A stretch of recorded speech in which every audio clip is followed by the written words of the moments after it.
So I took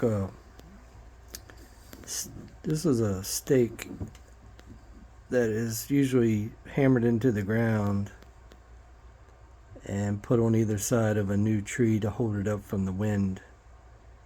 And I cut a bunch of pieces, maybe 6 inches, 5 or 6 inches long, between 4 and 6, I would say. And it's oak. It's a hardwood. And I made this with it yesterday. It took about 4 hours. Little Santa Claus. I didn't go, it's really not enough meat to go all the way around. So, but yeah, that was the same material as this. And I used the Flexcut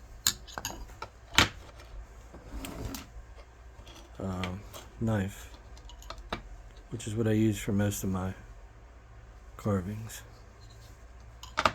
And then I just put a clear lacquer coat on it, give it a quick sand, and put a clear lacquer on it. So yeah, I made a little Santa Claus.